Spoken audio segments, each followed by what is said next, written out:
Hi, guys.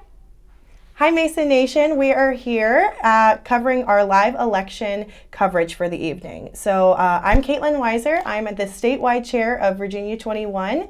I am here with my lovely co-host tonight, Yasmin. Hi, I'm Yasmin. I'm the Secretary for Government Community Relations and Student Government. So we're here tonight just to talk about the elections and what went down today in one of the most important elections in Virginia's history.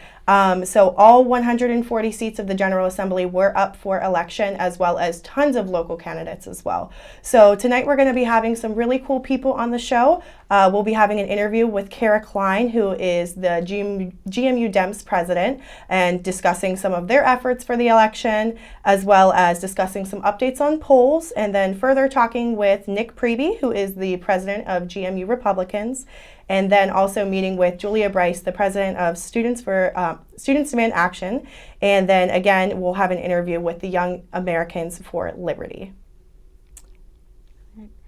Yeah, so just kind of jump in. As Kat talked about, we were kind of going over what we're going to be doing today, and clearly, the polls still haven't closed yet, but it's kind of just looking at least for Mason, we've seen that the polling has been pretty good today. We've seen a lot of students go out to vote, which is really great, right on our precinct on campus. In this district, they don't really have much choice on the ballot, but there has been pretty good turnout, which we like to see. Well, we were actually out there today from 10 a.m. until about 6 p.m. Working with other organizations on campus, such as the NAACP, Student Government, Students Demand Action, Virginia 21, Democracy OnAir, a couple of other organizations, but working just to get students to the polls. And we had music and food and raffles and all kinds of fun stuff. So if you missed that, you missed out on a great event. But we do host it every year, so we are always looking for more organizations to partner with as well. Kind of looking also at one of the more competitive races in this district for Virginia's Commonwealth Attorney. There's actually, according to some exit polling that Mason Cable Network was doing, Steve Descano is kind of up, so interesting to see. That was one of more the bigger competitive elections, at least in this district, given that David Bulova and Bill Chap Peterson were running unopposed. And typically George Mason does lean pretty left, so that's not too abnormal for us to see. It'll be interesting to see, though, what the rest of Fairfax County and some other people vote regarding the Commonwealth's attorney. The other things that we're going to cover later are just some of the demographics of people that came out to vote today. So there are male, female. Looks like the females actually came out to vote a little bit more, but we're still waiting to hear back a little bit more. And it definitely looks like a lot of freshmen came out to vote, about 18% of our population of voters, which is really incredible because those are first-time voters, people that we are definitely targeting while we're registering people to vote and getting people to the polls, because that's the next future generation. And then it looks like a lot of juniors, 26% of juniors came out to vote, which is really exciting. And then, of course, it's kind of broken up evenly for the rest of the grade levels. But it's very exciting to hear that a lot of people actually were going to the polls, even though like some people don't live on campus. The people that do live on campus make up a huge demographic of voters in this district. So it's comforting to hear that people were actually going out. And if you look further down at the age pie chart that's listed, it says about 35% of students were 18 to 19 years old voting, and 40% were 20 to 21. So that's also really exciting to hear that young people are coming out, and that is the largest portion of our voting demographic, at least at George Mason, is the younger students. But it kind of makes sense, though, because those are the people that are living on campus. But it's also, again, like I said, nice to hear that students are getting involved with these elections and that they are kind of taking that first step into being a civically engaged voter and whatnot. It's great to hear. Definitely trends are kind of moving towards younger people getting definitely more involved with voting and kind of realizing that their voice has a huge impact on our elections and kind of the future of our community. So do you want to talk a little bit about what student government did leading up until election day to kind of get people more prepared for the election? Yeah, we've been doing a lot trying to get people registered. So basically up until the voter registration deadline, we had been doing kiosks on campus to register people to vote, kind of encouraging people to kind of, change their voting to Virginia now that they live here, because a lot of other states aren't having elections this year. And obviously Virginia, this is such an important election for the state with all seats being up. We also hosted First of All We Vote last week, which is a debate between college Republicans and the GMU Democrats, just to kind of talk about the issues that, are hard-hitting: climate change, healthcare, gun violence issues, to kind of just get everyone really aware of what we're kind of going to be voting on this year and what's at stake in this elections, and so everyone's kind of aware of the issues, and also just to remind people that there's an election going on, since it's only local and state elections this year. An off year. Yeah, it's an off year. People aren't as well aware that elections are going on, so people need to be kind of brought into that, and that's also why we always see such low voter turnout, and so we were really trying hard to kind of just make sure people are aware there's an election going on. And I will say this election was probably one of the most important ones that we've ever voted in. I mean, everybody thinks that the presidential election is the one that's like the most turnout, which, I mean, it is, but unfortunately, students specifically don't turn out in these off-year elections. And it's mainly just because of lack of knowledge that there is an election going on or who was on the ballot. I know whenever we were compiling a list of people that were running in state and local elections, it was extremely difficult to find information on these candidates. And I mean, of course, there were some of the bigger candidates like James Wilkinshaw and like some of those people that have mass amounts of information out there. But there were some that for school board or for like some random supervisor somewhere that was pretty difficult to find information. So I think that that's a little bit discouraging for students to go out and vote, because I mean, I don't want to vote for somebody that I don't know what they stand for. So going forward, just maybe shout out to candidates. Hopefully you guys can put some more information out there for students, because we would like that information. But like I said, Virginia 21, so we compiled, with the help of Democracy on Air, compiled a PowerPoint full of local election information about the candidates, so that students did have a little bit more information going into this polling place, just so that they could kind of be prepared and know exactly who you are voting for. One of the bigger elections that was happening as well was for Fairfax County Sheriff, and we got a lot of information specifically on Stacey Kincaid. The other candidate didn't provide much information, but students were comforting to hear that there was a lot of information about the sheriff, and that they could actually have a voice in their policing forces, which I think is extremely great for students to know. Students appreciated that. I know a lot of students today, just kind of being outside at the polls, some of them were coming up and saying that they didn't know who they were voting for, or didn't really know what was going on the ballot. And so I kept pointing them out to go to Virginia 21. They have a lot of information about who's on your ballot. They have little bios and fast facts about them. Look them up. It's such an important election, and they need to know that, because, again, state elections, they sometimes affect us more in our day-to-day lives than federal elections.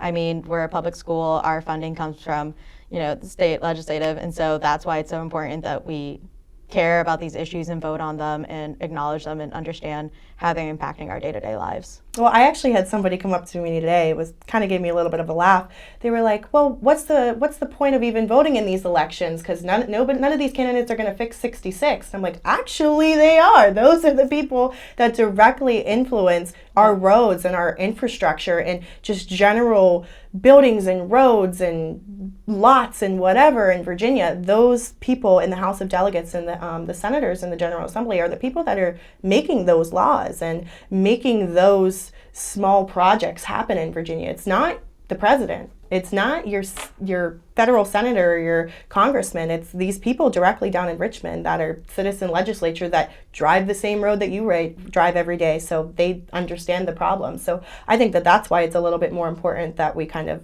draw a little bit more attention to these elections, because these are the ones that truly, truly matter.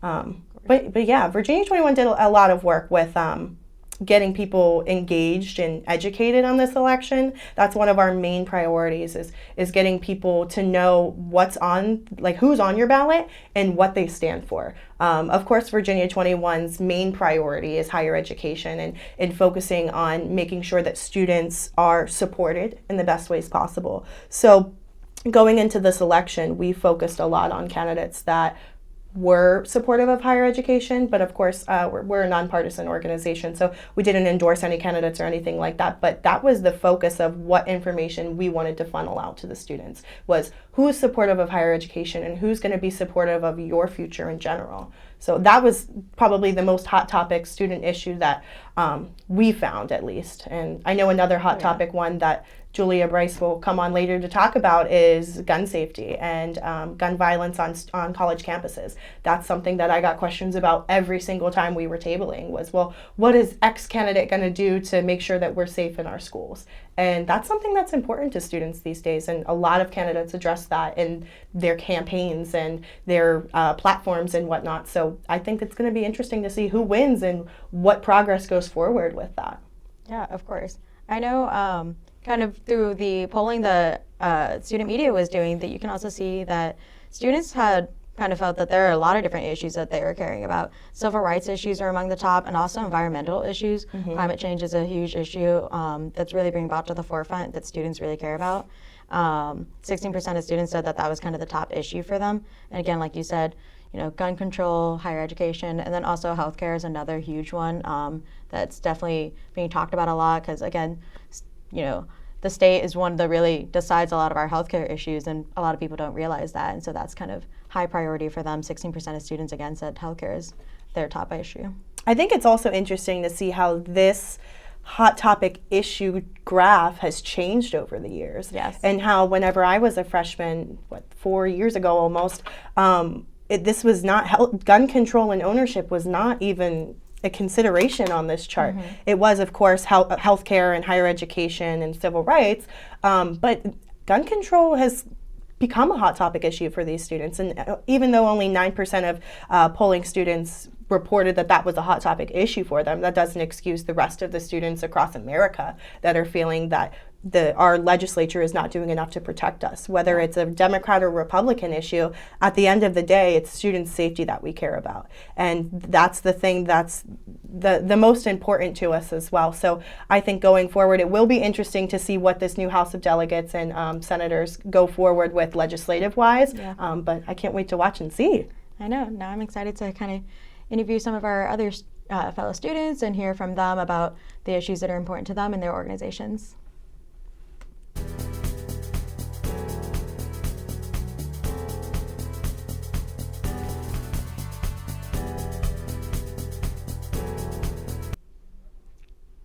All right. Now we're here with Kara Kline. She is a senior government major at Mason, and she is currently the president of the George Mason Democrats and has been for the past 3 general elections. So welcome, and just to kind of get started, how has the George Mason Democrats been getting people ready for the elections? Yeah, we've been doing a lot to get people ready for these elections. This year is obviously extremely important. It's what we call an off year election, where the only races on the ballot are local and state races. So basically, it's just been a matter of making sure that people know that there is an election, making sure that people know who's on their ballot, and are just aware of what they need to do in order to be able to vote. So. Yeah, of course. And so, kind of going off of that, what impact is this election going to have on the state? This election is going to have a huge impact on the state. It is going to determine lots and lots of things for Virginians. Mm-hmm. Back in 2017, we managed to flip 15 seats in the House of Delegates, and because of that, we were able to expand Medicaid to 400,000 more Virginians. Things like that just affect the lives of us every single day. All of that is really on the table tonight, so it's definitely going to have a big impact. And it's definitely going to set the tone for 2020 as well. So going into that election, which I know all eyes are on Virginia because not very many states have elections this year. Yeah, of course. And so just also kind of going into this, what issues do you care about most, and why are they important in this election? There's a lot of issues that are very important in this election. I would say a big thing for me is ending gun violence. Mm-hmm. It's obviously become a huge epidemic throughout the country. It's really affected us right here in Virginia with Virginia Beach and the Virginia Tech shooting. So it's definitely something that hits close to home for people here in Virginia. And it is something that is really on the ballot tonight. If we can elect more Democrats, if we can flip the House and the Senate, then we'll be able to pass more initiatives to end gun violence and work on just fixing our laws. So, of course. Yeah. And so obviously being a student-run organization on a college campus, why do you think it's so important for young people to be voting? It's very important. Your vote is your voice. I always say that. Basically, if you're not voting, you're throwing away your voice. It's our opportunity as young people to say what we're thinking. It's our opportunity to, show Virginia, like, this is what we want by voting. If we don't vote, then we don't have a say in anything. So it is very important that that young people are voting and that young people are politically aware. And I think that nowadays in like today's political climate, more and more young people are starting to recognize how important it is to vote. So, yeah. Oh, of course. I know. You all have been hard at work and busy on campus. How many students do you have? Like, I know you have like a huge team that's like kind of working on campus. Yes.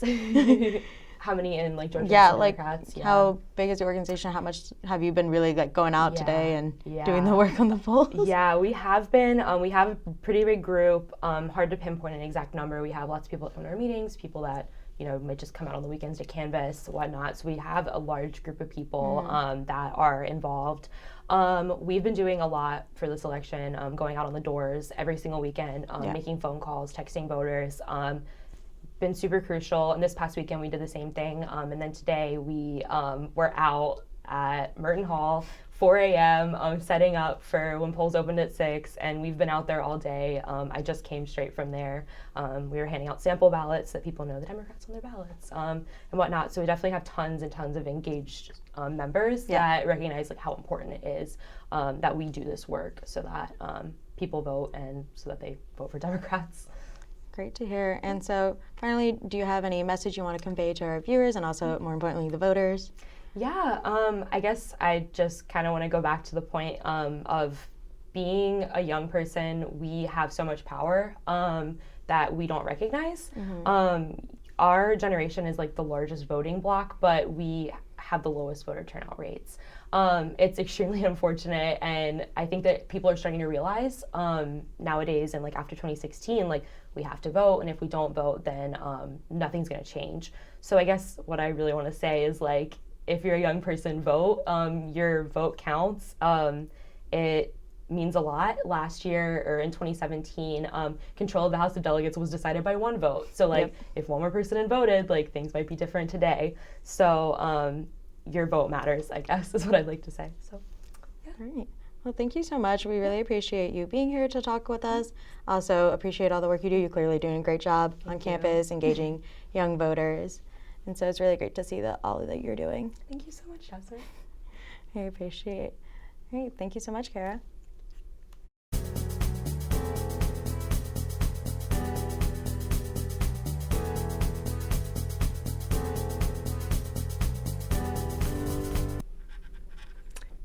Hey guys, we're back in the studio and we're here to talk a little bit more about demographics that came out to vote today. Something that was specifically interesting to us was the gender demographic, I think. I think that with kind of the conception that women have this strong voice now and this strong power behind them, that they came out to vote almost 10%, 12%, I don't know how to read numbers, but 12% more than the males did. It looks like 55% of women made up the demographic of voters that were polled, which is incredible, I'd say. Yeah, of course. I think it's also interesting, kind of going back to age. Obviously, this is a college campus, so we were seeing 35% were between 18 and 19, and 40% were between 20 and 21. But I think what's also very interesting is to see that also we kind of forget this polling location is not just for Mason, or also we sometimes forget that college campus also has older adults. So we were seeing 13% were 23 to 24 also was there, and then even there was 2% of voters that were over 60. So I think it's interesting to see just kind of everyone that was coming out to these polls today. It is really interesting also to see that like the entire demographic that is made up is so diverse in age, just because there are people that are older, of course, that are registered to vote on our campus because they either live really close by or because this is like where they choose to represent themselves and have the strongest voice, which I respect that a lot, because I mean, if so, it would just be 18 to 24-year-olds deciding an election in one district, which is a little bit not democratic and not the best way to represent democracy. But yeah, I definitely thought that was interesting to see the broad range of ages that actually came out to our polling place. And I mean, you were out there with me all day. We saw people go by, and it was, I know that there's not a demographic on here for race, but I mean, every people was out there and making sure that their voice was heard. And it was very important because, again, if we go back to the chart representing the issue points that were important to people, civil rights makes up a huge chunk of that. And like our minority classmates are feeling underrepresented, and I think that they really came full force today to show that their voice matters and that they were going to make it heard. And I mean, I love that. I think that is just exactly what George Mason stands for in the idea of diversity and inclusivity. Yeah, for sure. I think another interesting thing is also kind of the exit polling is showing in this district there was only Senator Chap Peterson and Delegate David Bolova on the ballots for both the Senate and the House of Delegates, respectively. But people were still kind of choosing to show their own opinions. As you can see, 13% of people said that they didn't vote in the Senate race, or 3% said that they did a write-in candidate, which I think is interesting to see that people might have still been going to the polls but not even voting in the state and delegate elections, might have actually just been going and just voting in the local elections. And I think that was a hot topic issue, talking about that today with students, was that they're upset that this is their only option, that these candidates are running unopposed. And for such a large position, being a senator in the Virginia General Assembly and being a delegate in the General Assembly, those are positions that are contested all across Virginia.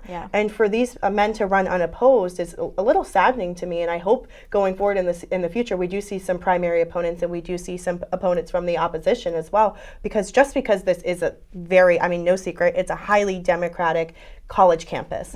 But at the end of the day, students should be given an option. And this polling percentage, at least in the Senate race, shows that over like 16% of students didn't want the option that was offered. I think that's 16% too much. I think that also with the David Bolova election on that graphic as well, 15% of students did not want to provide a vote on that. And I just think that going forward, I think it's our job as students almost to kind of choose the candidates that we want to represent us and encourage them to run for these elections, because otherwise we're just going to have the same leadership over and over and over again in the General Assembly. And I think kind of going into this again, we can hear from other students, and even in our next interview that we can hear their issues and how they're feeling about not necessarily always having the choice between two candidates on a ballot. I think it will be interesting because we will be having our president of the College Republicans, Nick Priebe, with us next.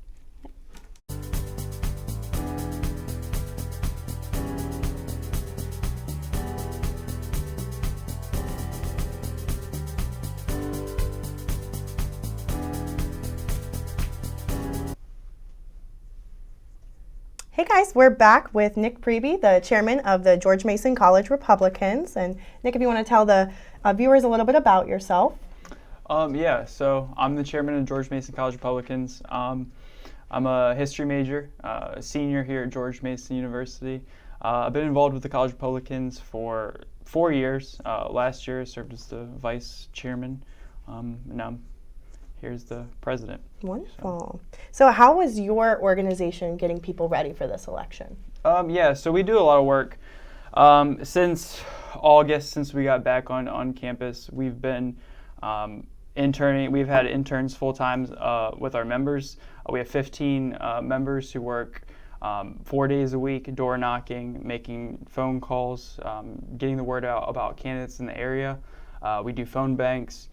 We bring candidates in to come and speak at our weekly meetings so that members and anybody who wants to know more about our candidates can come and listen to them and hear more about what they have to offer. So we try to get people involved in the field, and then bring the candidates to campus to explain their policy and their position to the students. Mm-hmm. So with these candidates that you're speaking to, what impact do you think that this election in general would have on the state of Virginia?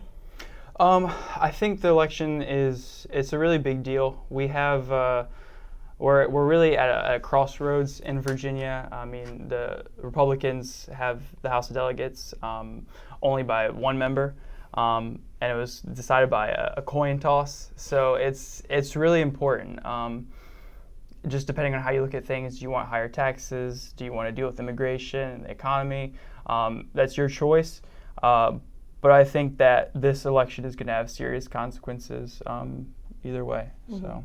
And why do you think it's most important that our young people got out and voted?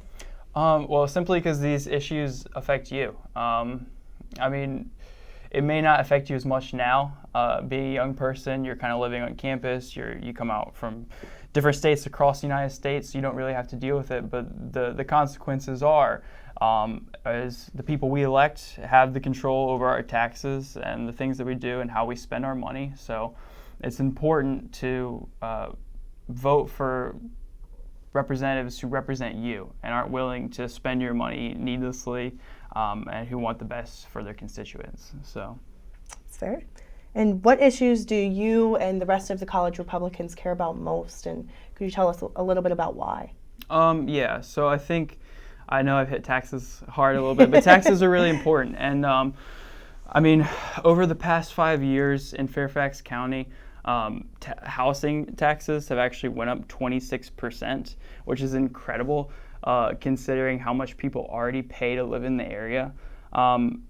I live on campus. I'm fortunate enough to have a housing job where I don't have to pay for my housing, but there's a lot of students who live in the area, and then there's a lot of people who graduate from George Mason, and then they go to live in the area, and then they have to pay this extra 26% increase in taxes. And it's crazy because you're just getting out of college, and then you have these massive student debts, and you're trying to find a job, and then on top of that you have to pay ridiculous amounts for taxes. And the highways our infrastructure is struggling incredibly, and I think that Ralph Northam put a bill out that had $200 million in funding to go to pay for our infrastructure, but only 8% of it went to highways. The rest went to metros and things like that, and trains.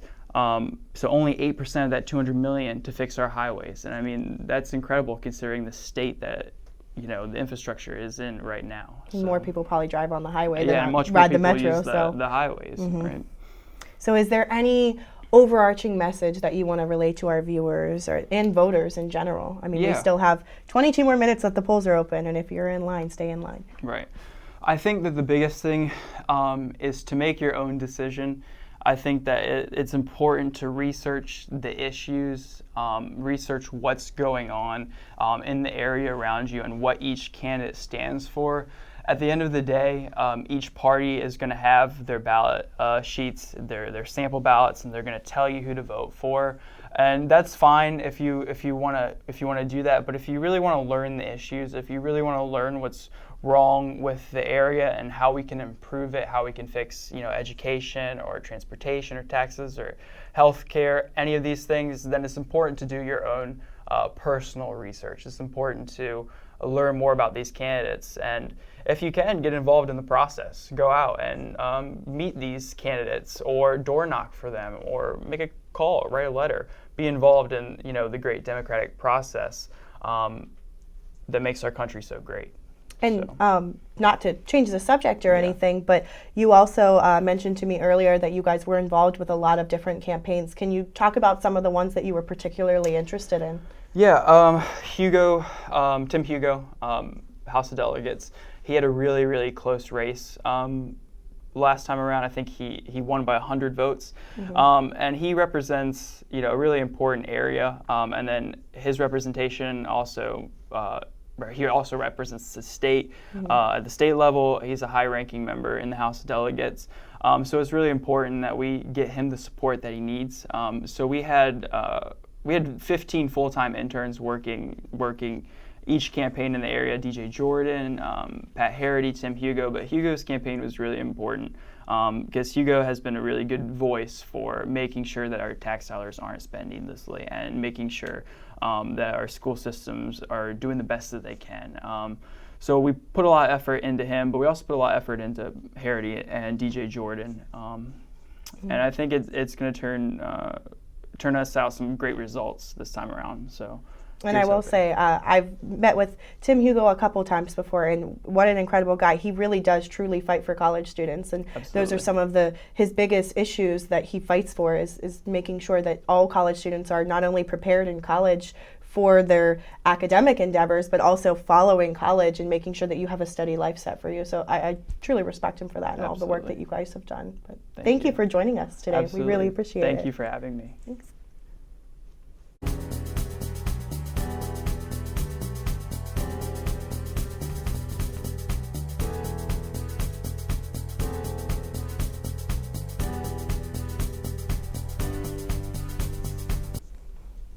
All right. Hello, and we're back. We're here with Julia Brice, who is the president for Students Demand Action. So I'll let you tell us a little bit about yourself. So, my name is Julia. I'm a sophomore here on campus. I'm a music major and a criminology major, and I'm very involved in many organizations here. So, just a little bit about myself. I actually moved to Virginia from South Carolina in the fall of 2018, so not native from here, but getting used to it. So. Yeah, so I know Students Demand Action was a new organization actually last year on campus, and so you have really been getting involved and getting students involved. And kind of what have you been getting up to with the organization to get people ready for the elections? So you're right. Me and several other people last year founded Students Demand Action here on campus. Just some background on our organization. We're nonpartisan, but we do work on the political side of things because we are anti-gun violence in America. It's something that me and the rest of my people in my organization feel very strongly about. So a way that we really are involved in the elections is not really on a partisan aspect of it, but more on a aspect of how can we better prepare people for who agrees with our stance on gun control, gun policy, and what to really be looking for on the ballot. So for instance, we had a meeting last week or 2 weeks ago that was really just informational on the candidates in this local area for Virginia who shared the same beliefs towards guns and that stance that we share. So. Great. And so kind of, like you've talked about the impact that the elections can have on specifically the gun violence issues. So kind of, to you, what is the biggest impact that this election is going to have on the state of Virginia? In the state of Virginia as a whole, or more locally?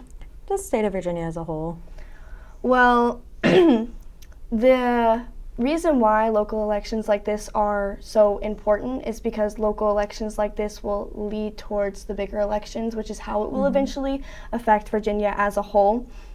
So I guess the biggest thing for us and how this will affect Virginia is that we want people to be educated on gun policy, especially since the voters are the ones who choose who gets put in these positions. And if we are not pushing and educating people on what we want to see, then we will never see that change.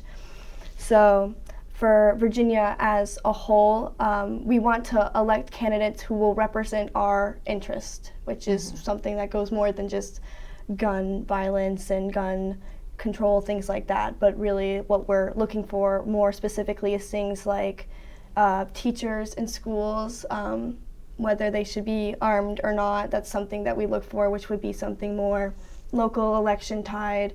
And then, of course, background checks, things like that kind of effect on people being able to purchase armed weapons in Virginia, so as a whole. Yeah, of course. And obviously, as being Students Demand Action, you're student-led, that is a main focus. Why do you think it's so important for young people to be voting in these elections and getting civically engaged and kind of getting out there and, to help with these issues? Everybody should vote, whether you're young, old, in the middle. Everybody should be voting because, like I said earlier, as you get progressing into elections, these smaller elections may seem like they are less important, but that is not true. And so it's so important to encourage, especially young people, to go and vote, because as we grow older, these people that we're electing now for these smaller elections will be the people who will be representing us in these bigger elections. And so it's so important for young people to be aware of the impact that their voice has. I mean, we talk so much about democracy and what we want to see, but if we're not voting, then we're really not exercising our right to that democracy. So it is so crucial for young people to vote now. That way they can continue to vote for these people that we are choosing to represent us. Yeah, of course. Like we've already talked about, Students Demand Action is focused on the gun violence issues, but what issues kind of within that also do you personally care about most, and like why are they important? My biggest thing, and the reason why I'm president of Students Demand Action, really is guns.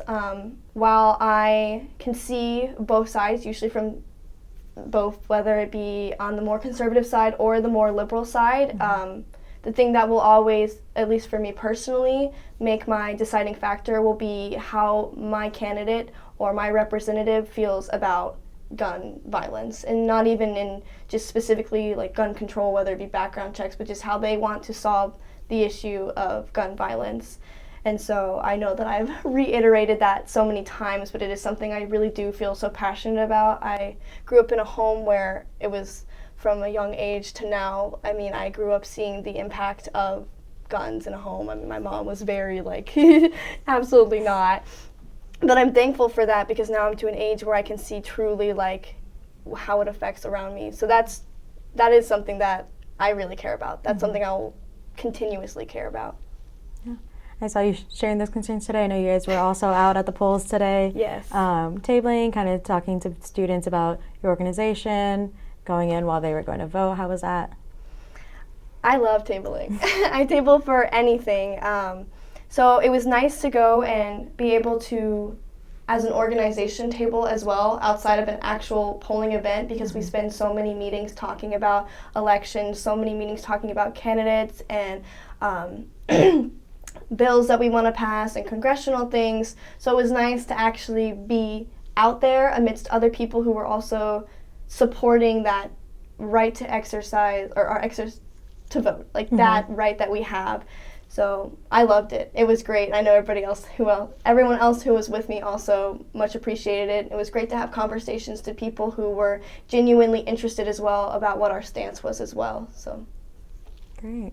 And kind of lastly, is there a message that you want to convey to our viewers and the voters out there? Really, that is just so important to vote.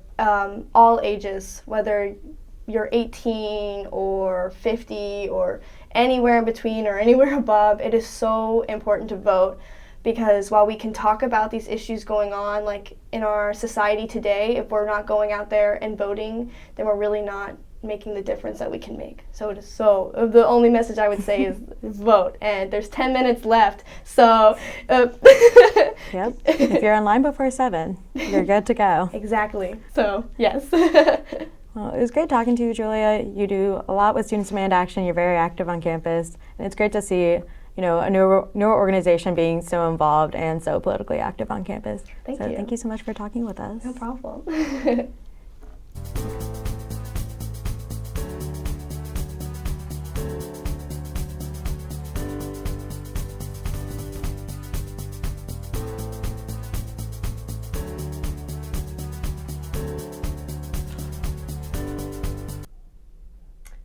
Guys, we're back now to talk a little bit more about some of the competitive district races that were happening this election year. There were a ton, actually, yes. And so we have a few that we wanted to discuss. First, let's just talk about Hala Ayala, who was kind of a superstar. She's in the 51st District of the Virginia General Assembly, and she kind of was part of that blue wave that happened in 2017, wherever they flipped a lot of the House seats from Republican that have been traditionally Republican for years and years and years, and these incredible female candidates just kind of came up out of the woodworks and did everything that like everybody's been asking of them, and that was pretty exciting to see. But now she's in a pretty tough race. She's against Richard Anderson, who's a retired Air Force member, and of course a Republican as well. So she's kind of just fighting that same fight that she was in 2017. And I think it'll be interesting to see how that one ends up turning out. But it'll be definitely very interesting, especially Richard Anderson has been an office holder, so he does have some name recognition. But again, Ayala had won that seat by like 14 points in 2017 after flipping it. So it'll be interesting to see.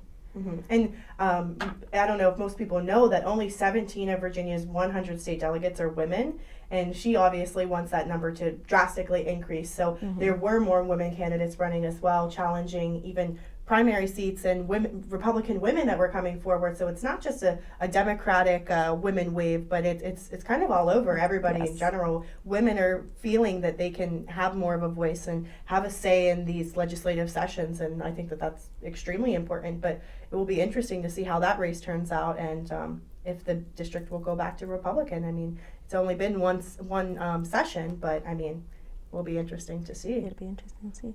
Especially another woman who had also kind of won in that wave flipping seats in 2017 was Liz Guzman in the 31st district.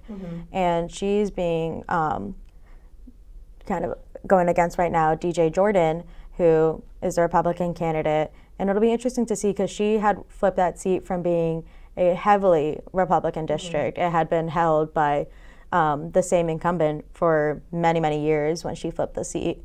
And so it'll be interesting to kind of see, again, like after this first session, how are people feeling? How is the district feeling after flipping a seat, whether it's going to stay a Democratic district or not? Right. And I think that DJ Jordan, her opponent, actually, he kind of has a heavy background in media, and he has been a commentary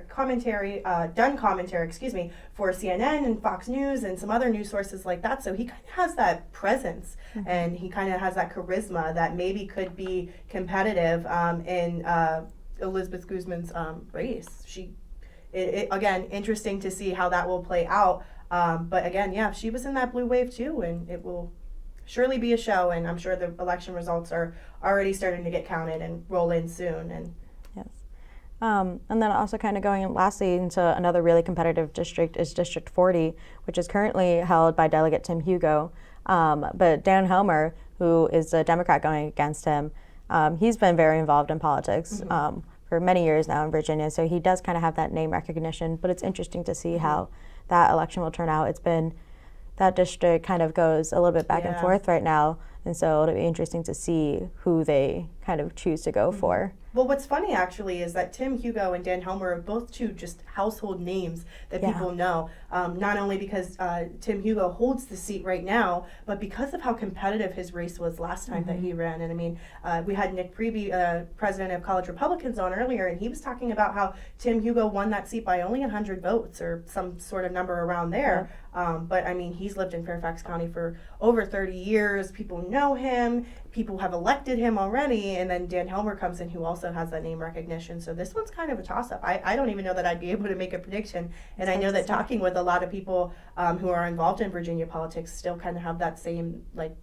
feeling that they don't know how this race specifically is going to go. And I think that this one will shape up to be probably one of the most interesting ones to watch and see how it plays out overall. I know. Well, soon we'll be starting to get those election results, but now we can kind of go into our last student interview. Yeah, we'll be interviewing Kevin Damato from the Liberty Alliance.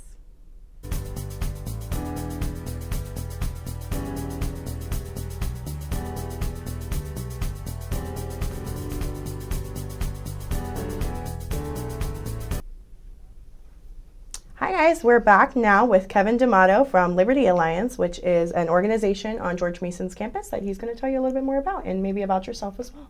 So the Liberty Alliance is associated with Young Americans for Liberty, which is a libertarian nonprofit that partly focuses on educating people on campus, as well as getting people elected to office that share the values of spreading individual liberty. Awesome. And a little bit about yourself. So my name's Kevin Damato. I'm the founder, president, and state chair for Young Americans for Liberty here at George Mason. I'm a sophomore, and I'm also a government student. Awesome. So how did your organization get your members ready for this election? So Young Americans for Liberty, for the Virginia races, as well as every other race that we cover, we have a three-pronged strategy. First, starting with door knocking, that gets deployed a month before the election, so they've been out knocking doors. The second of which is phone banking. Yesterday we made 22,000 calls to Virginia Wow. voters in our races. And the third of which is running the polls, which people have been doing today.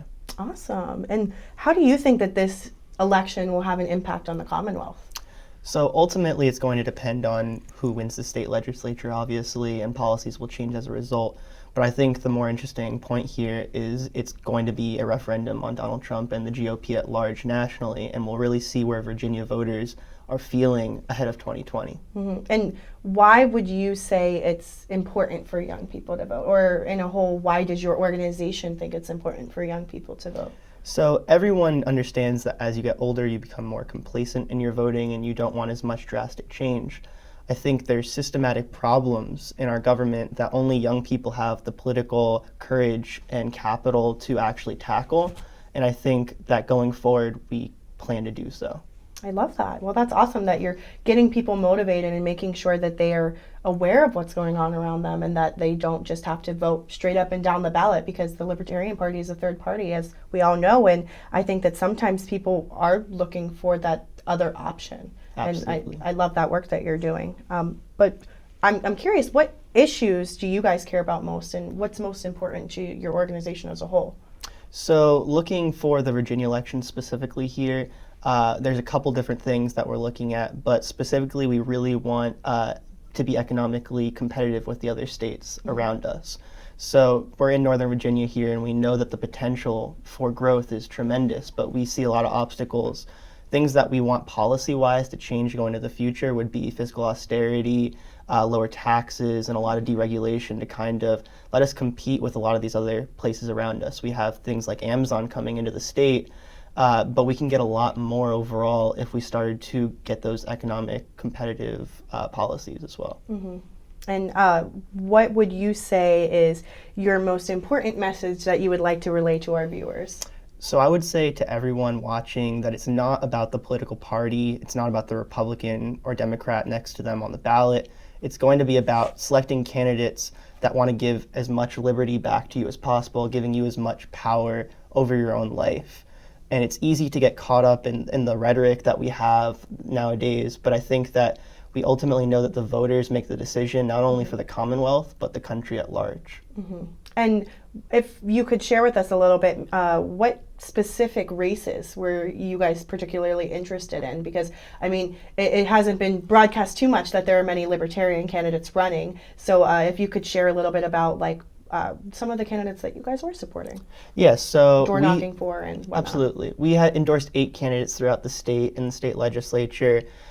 We have a pretty rigorous process to endorse people, and all of which come from different backgrounds. 2 that we are specifically looking at right now is we really want to get Nick Freitas, who's a Republican elected, as well as DJ Jordan's another competitive race that we have been putting a lot of resources and time into.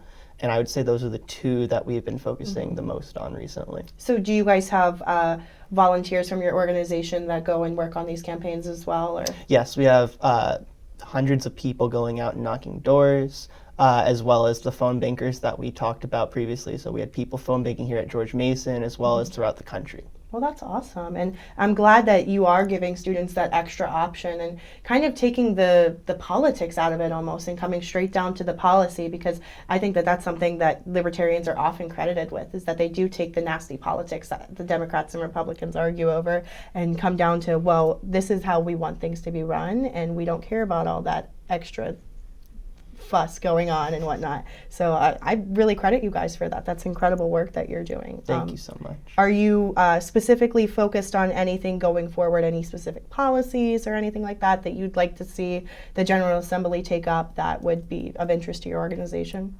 Going forward, it looks like we had a very strong push for marijuana legalization throughout the state. I think that's going to be very promising going forward. And Virginia's also been rather friendly to criminal justice reform at large, and I think that going forward we could do a lot more.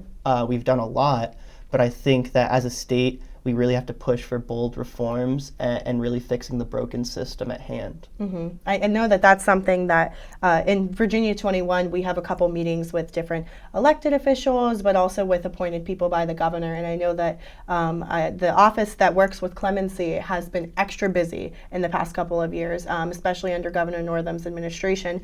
They've worked to clear so many people and restore their right to vote. And I think that that's incredible progress moving forward. But of course, there's so much more work to be done. And it's exciting to hear that for not to criticize any of the other organizations, but that your hot topic issues are not healthcare, immigration, or whatever, that it's kind of issues that affect everyday Americans. Not that those don't, but that things that you don't necessarily think at the forefront of your mind, but that are still obviously important as well. So absolutely. Yeah, we appreciate that. Well, thank you for coming on, and we'd love to have you back sometime. Thank you for inviting me. Yeah, thank you.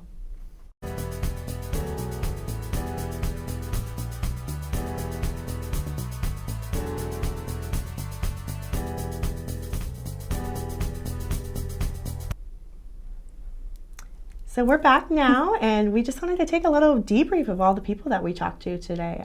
So first, if you want to talk about your interview with Kara Kline. Yeah, it was really great to talk to her. You know, the GMU Dems have been very hard at work this year. They were out of the polls 4 a.m. this morning, getting everything ready. And it was really inspiring to hear kind of everything that they have taken from 2017 and bringing it into this year, and also how they are getting so many young people involved. They have, really huge organization. They are encouraging them to get involved. They've been knocking doors.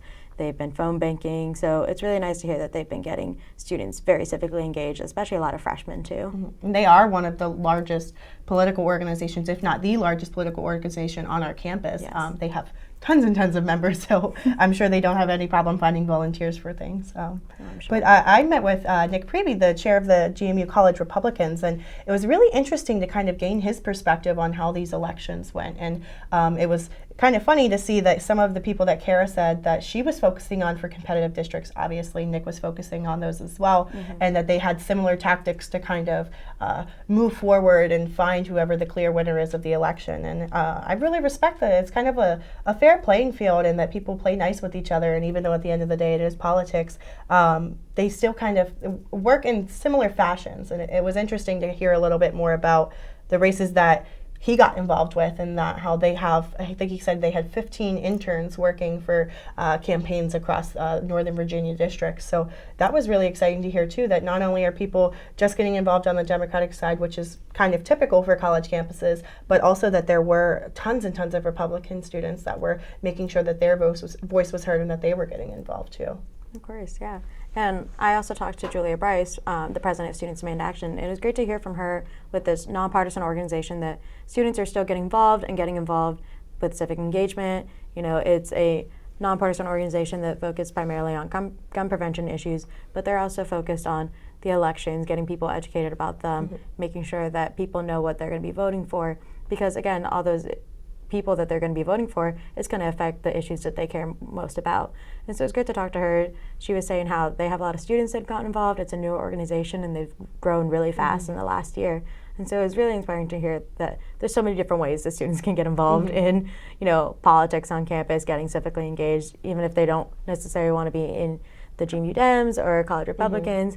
There's other issues and other organizations that are ready to accept them, because like she was saying, it's a nonpartisan organization. They have people from both sides that are involved and kind of get involved in these issues because they all kind of come together for this one common goal. I think I love that most about Students Demand Action, and that's kind of the same for across campuses across the U.S., is that they are nonpartisan, because gun violence shouldn't be a partisan issue, that it's something that affects people every single day, and students, and regardless if you're a Republican or Democrat or whatever you are, you will still be affected by these issues. And I really respect them for taking that kind of backwards stance where they're like, you know what, we're not going to focus on these politics. We're going to focus on at hand what our issues are. And I actually saw a lot of similarities in your interview with Julia that I did with my interview with Kevin. He's the chairman of the Liberty Alliance here on campus, and they had a lot to say about how they like to remove politics from it as well, and how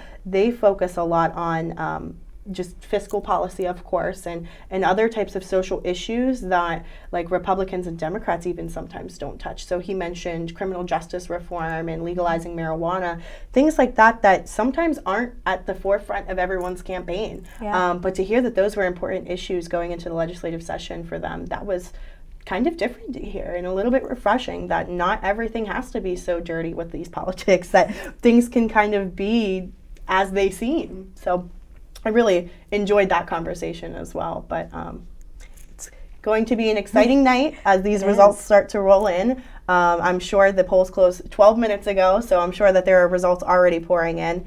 Some of these closer ones probably won't be called till very late tonight, or maybe even in the morning. I know last year they were calling them in the morning for some of them. Yep. So, and some of these more rural counties out in like southwestern Virginia, sometimes they take a little bit longer to count the ballots as well. So maybe some of the competitive districts down there we won't see results for right away. But these Northern Virginia ones, these ones are the ones that are going to have us on the edge of our seats, and we are ready to hear all about. Yes, so. it'll be a long night of election results. And so we're kind of start to see what's going to happen with kind of the future of Virginia. But, just want to say again, thank you to all of the people that we got to interview. Absolutely. It was really great to talk to them and learn more about their organizations. And thank you all for, watching this along with us and, voting today, doing your civic duty. And remember, it is 2019 and there was a General Assembly election this year. But there is a enormous election happening in 2020, 1 year from a couple of days ago. Yeah. So make sure that you take all this energy that you felt in the General Assembly election this year and take that to 2020, because it's not that we want a certain outcome or whatever, but at the end of the day, we just want young people to make sure that their voice is heard, regardless of what issue you're voting on. Because at the end of the day, I mean, we make up a large portion of voters in this country, and it's important to make sure that that voice is heard. And I think all of our panelists said that today. If there was one piece of advice you could give to our voters, if there was one thing that you wanted our voters and viewers to hear, was that you should vote. And I think that that's probably the biggest takeaway we should take from this is make sure young people vote and tell your friends. Yes, make sure you're voting every year. Virginia has elections every year. It's important to vote in every single one of them. Absolutely. Thank you all. Thank you.